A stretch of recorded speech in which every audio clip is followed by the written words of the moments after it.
Hello everyone, my name is Owain on the Thomas Bros channel, and today we will be talking about the Venom Trilogy. So, recently, Venom 3 or Venom The Last Dance came out on Sky Cinema, and I have been allowed to watch it considering the fact that I'm nearly 14 and also, in my home at least, the Venom Trilogy isn't really considered all that violent, which is why I've been allowed to watch that and the previous two films as well. And now that I have seen it for myself, we can now do a review on them, on all of the Venom films, something which I've had in mind for a good long while now. So, let's get into it with Venom 1. Now, Venom 1 it's not my favourite movie in the trilogy.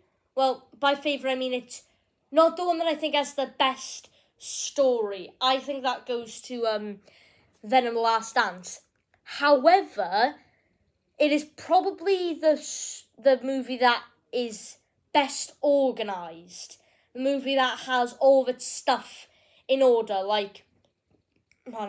with the future films, and especially with the third one, you can kind of tell that there were parts that were removed or cut out in post-production, that things that were in the original script didn't make it into the final cut, and that kind of happened all last minute, no time to prepare.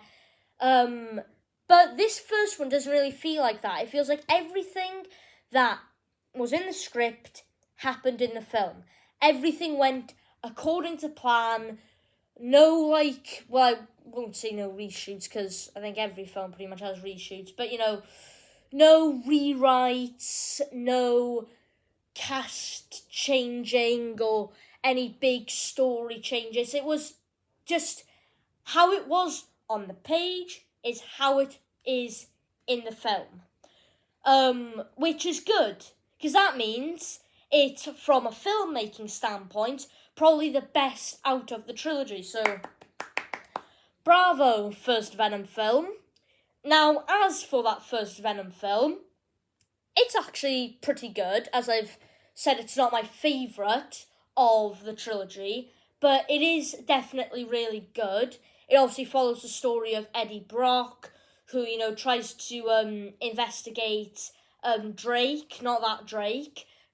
Drake, who is like the head of this big company, and obviously he gets him and his girlfriend fired, basically ruins their lives, especially Brock's. And then he gets the Venom symbiote, and they go and they stop Carlton Drake, who has the Riot symbiote. Now, this film, I say, would have probably been number one, but there is a big issue that I have with the film. Venom is hardly in it. So, okay. Venom only shows up at, the halfway point, or over the halfway point of the film, because it's only an hour long, I'm pretty sure, the film, and he shows up at the halfway point, despite this being his movie. They do so much build-up to Venom actually showing up in the film, and then he only shows up for, half of it, if not even less, and it's what? Especially since Venom is the best part about all these movies, because he's so funny, and he's a really good character, and so it's just kind of why would you introduce the main character halfway through? I know you have to spend a lot of time with Eddie Brock, and I love that time we spent with Eddie. He's great. But that means that you spend less time with Venom and less time with their relationship. At the end of the film, when Venom decides he's not going to invade Earth and stop Riot, Eddie's like, why did you change your mind? And he's like, oh, you changed my mind. And it's how could you change your mind? From what we've seen, you two have only had, 2 like one or two moments where you actually bonded and actually got along. It's like that doesn't make sense. You can't just like have one moment where you're like, oh, the sky looks nice, doesn't it, Eddie? And then decide, okay, yeah, I spent that one moment with my host, and so because of that, I'm not going to destroy the planet. Like, I know Venom is probably good at heart, and that's probably why he was considered a loser on Clintar. However, no matter how nice you can be, you can't just spend 1 minute with someone and decide you're not gonna destroy their world. Oh, and then as for Riot, how long was he in the film for? Like 3 minutes? 3 minutes as like him actually being Riot. He was only in the film for like 3 minutes and he's the main villain. I mean, okay, kind of know I think it's supposed to be Drake, Carlton Drake, that's the main villain, and Riot's really just the thing that powers him up. But still, like, but Carlton Drake was a really good villain. I'll give the film that. He was probably, again, from a filmmaking standpoint, the best villain of in fact, the whole first film was probably the best film of the trilogy, but not in my opinion. Not in my opinion. So, yeah, I enjoyed the first film. I liked how Annie's boyfriend wasn't like an ass. He was actually a good guy, and they kind of eliminated that whole stereotype of like the jerky boyfriend getting in the way. I like that. It made me feel like that's what they should have done with Cyclops and the X-Men films. But there we are. That's another discussion for another time. So, yeah, I enjoyed the first film. I liked Venom's whole design. I loved Mrs. Chen. She was great throughout all the films, in my opinion. And I liked the whole film a lot. But it's not my favourite film. In the trilogy, I mean. But I would still probably have to give it a 7 out of 10. Now, let's move on to Venom Let There Be Carnage. Now, Venom Let There Be Carnage is good. I think it's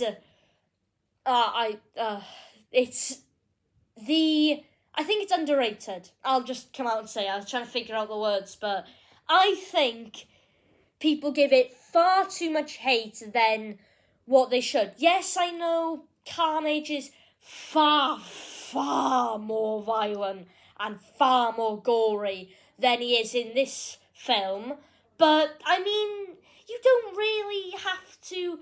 I feel like you don't have to make a character super, super violent just to get the point across that they are some psychomaniac or something like that.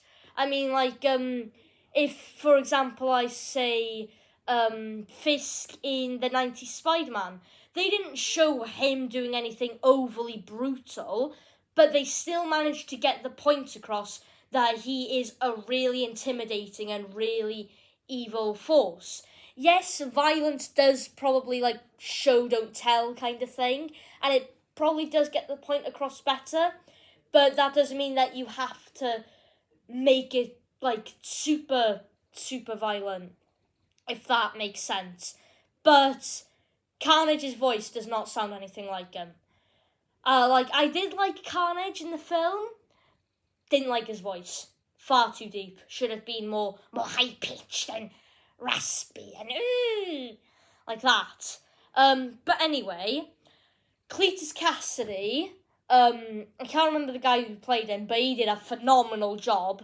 I loved Cletus. I was fine with Carnage. I think they did him pretty good, but I loved how they did Cletus. Cletus was really good in the second film. And obviously that second film is about Eddie exposing Cletus and getting him onto death row, and he like splits up from Venom, I guess you could say, and then they have to join back together to fight Carnage, who gets Carnage symbiote. Well, Cletus gets the Carnage symbiote. Bleh. Then you also have that, what's she called? Screech, is it? That woman that Cletus was in love with, and I mean, she was alright. I mean, I guess that aspect was more so to humanize Cletus and make his actions feel more justified than just he was just born evil, like how he is in the comics. But aside from that aspect, I feel like you could have taken her out and not much would have changed. But I do like that they added her in, humanized Cletus a bit more, and in the end, I guess she did actually serve a purpose because her power ended up being the thing that killed herself and Carnage. So, hooray. You had Patrick Mulligan as well, the detective. He was also a good character, setting up to be Toxin, something that was wasted in Venom 3. But, we're not on to that yet. As is in this film, he's actually pretty good. He's just like that one, he's like that side kind of villain he's not really a villain, but he's the one that you're just rooting gets some kind of, maybe not as extreme of a comeuppance as the main villain, but still gets some kind of thing, like gets fired or something. But anyway, so he was a good character, and the thing that makes this film better and not worse than Venom 1, in my opinion, is the fact that we get Venom right off the bat. Like, I'm not saying they should have got Venom immediately in the first one, but definitely have got him a lot sooner or made the film longer so we spent more time with him. And in this film, that is not an issue because he's already here and we already get to experience that amazing dynamic that Eddie and Venom have. Because I find them as a duo really funny. Like, I know my mum. My mum really loves this scene when Venom goes into the church and he sees Carnage and he goes like, "Oh shit, this is much worse than I thought. That is a red one. Wow, we must leave immediately. Annie will get over it. We never liked her anyway." Which, I mean, I can see why she loves that scene so much, because it is pretty funny how he just throws Annie under a bus like that. So, yeah, I really liked the second film. I preferred it to the first one. I found it kind of sad when Venom and Eddie were fighting. I know my mum found that funny, but I didn't, because they're supposed to be friends. I'm not saying they can't butt heads, but not to that extreme. I'm like, my God. But no, so I enjoyed their whole dynamic. I thought that was really entertaining, and that was why this film is better than the previous one, because you got that dynamic pretty much from the off, and that relationship. And I know people say that, Carnage and Cletus, they should be like one entity. Like, that's why they say I am Carnage and not we are Carnage. Sorry, cough. But I actually quite like the fact that they made Carnage and Cletus hate each other. Because the whole arc of Venom and Eddie in the film is that they can't get along. And the whole thing that they realise at the end is that together they are Venom. They are the lethal protector. And they realise that, they are truly best friends. And even though they're butt heads, they're still friends. They can't just, stop their whole thing there.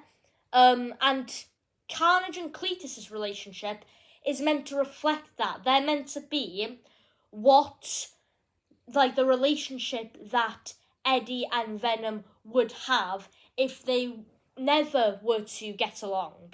Because obviously they split up in this film. That's what it's meant to reflect. Cletus and Carnage basically not liking each other and only being with each other so they can use one another. Carnage so he has a host to kill, and Cletus so he can free his girlfriend and kill Eddie.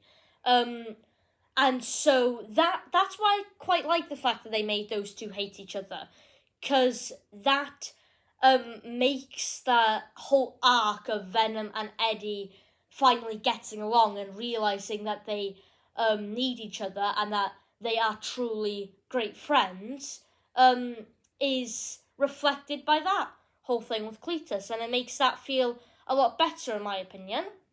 So yeah, I enjoyed the film. I would give that an 8 out of 10, just 1 point above the previous film for the fact that you got to see Eddie and Venom together a lot more. And the end credits scene with Spider-Man was really good, but then it got wasted. But that should be okay because Venom's probably going to come back in Spider-Man 4. Now, let's move on to Venom: The Last Dance. Now, this film had my mum in tears at the end, and it did have me a bit teary-eyed as well, but I had already known prior to her first time seeing it, what would happen, but literally by like a day before she went to go see it. So I was prepared, and I already knew that Venom was coming back in Spider-Man 4 with the whole thing that Sony in Japan, I think it was, said that they hope Tom Hardy that plays Venom is ready for Spider-Man 4. So I already knew that he was coming back by the time that I'd watched this for myself, which is why I didn't get any further than just a bit teary-eyed and a bit sad. But as for the film, it focuses on Venom and Eddie on the run from both the police and from the xenophages sent by Null. Now, Null himself, obviously, that was the first ever video that we did on this channel, was of Null and my thoughts on the character. And so, to actually see him in the film was great. I know he only showed up for, in the whole film about, 3 or 4 minutes, but those 3 or 4 minutes were great. His whole speech at the beginning of, I am Null, God of the Void, Slicer of Worlds. And, that was really great. And his whole thing of trying to find the Codex so he can be free. I thought that was really good. I really liked Null in this film. And for all the faults that I'm going to list for this film, despite it still being my favourite of the trilogy, purely for Null and for the whole, I guess for the story and the whole Eddie and Venom aspect. But despite all the things I'm about to say about the film, I really, really like Null. No complaints here for me. Even though he did show up for a limited time, and heck, we might not even see him again, because apparently the Sony Spider-Man universe is done for. Though I still think we'll probably see him again. I think that Marvel, the MCU, will eventually want to take him up. If they're taking up Venom, I feel like they'll want to take up Null as well, so they don't waste that character. But it won't be for a while, because they've got Doctor Doom to do first. So, yeah, I like Null. I liked them in the film. Even though for how limited time we saw him, it was really cool getting to see how everyone reacted to Null. The xenophages were also insane. Oh my god. They literally can't die unless it's by acid. And, well, at least because then there's absolutely nothing left to be reformed. And they were just insane. They were really cool as, I guess they were the main villains, and seeing how little you saw Null. But, they were really good enemies. So, as for the actual film story making, obviously it starts off, and first of all, they completely redid the end credit scene from No Way Home. They had no cause to do that whatsoever. If anything, it made things worse having him not mention Spider-Man, because it ruins that whole, kind of continuity, I guess. And Venom not even mentioning the whole thing about them going skinny dipping, which was sad. I wanted them to mention that again. I thought that was funny. And then he gets dragged through one of Null's Doctor Strange rip-off Tesco Walmart portals, which was nothing like what happened in No Way Home. But but I guess that I just don't know why they redid it. Was that really just so they could get rid of the line about Spider-Man? Come on. And then they have the whole thing about Eddie going to New York because he knows a judge there that they could use to blackmail him and clear his name, blackmail the corrupt judge. And it's like, yeah, that's a good reason to go to New York, I guess. But, I mean, come on. You're telling me that was really the original reason why he went to New York? You're telling me he didn't go to New York because of all the stuff he heard about Spider-Man and the superheroes who are all based in New York in his time in the MCU? Come on. That his whole thing of going to New York was definitely because of Spider-Man. And they definitely just cut that out last minute for who knows why. You know, that was weird. Why didn't they just do that? Yeah. And then you had the whole thing with the homeless family, because obviously there were rumours that this film would be about Venom finding Peter, who is a young boy, and he has to, like, raise him and stuff.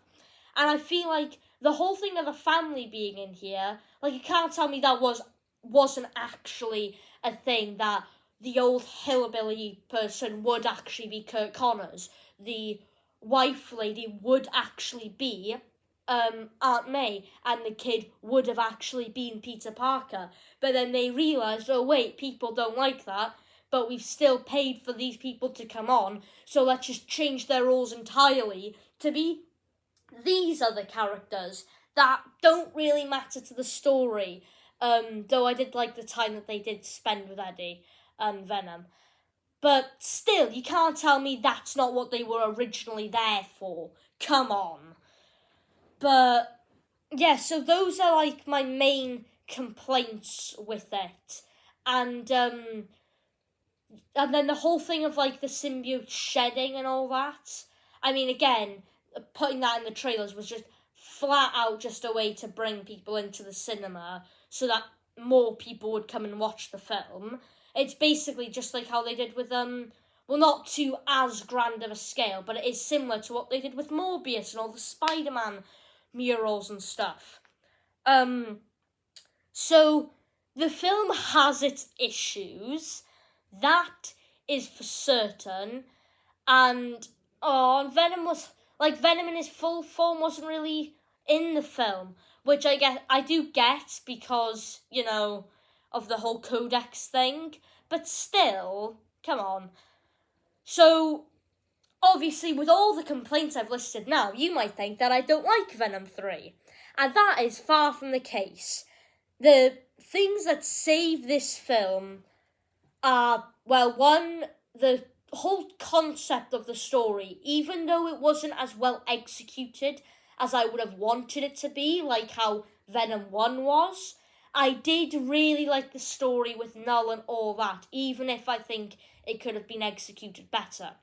But the best part easily had to have been Eddie and Venom's relationship. That is the centre of this whole trilogy, throughout all the highs and lows. That is definitely the thing that keeps people entertained, is their whole dynamic. That's why they built this whole thing around them and it, quote unquote, being their last time seeing each other. Yeah, right. So I really found it quite good how they built the whole story around that, and having Venom horsey with, like, the nice horsey scene, which my mum also loves. So I loved how they built the whole story around that relationship, and seeing how it ends with the fight against those xenophages, which again were insane, was like, it was really good. And to see them split up and Venom sacrificing himself to, like, trap all the xenophages and melt them, that was sad as well. That was sad.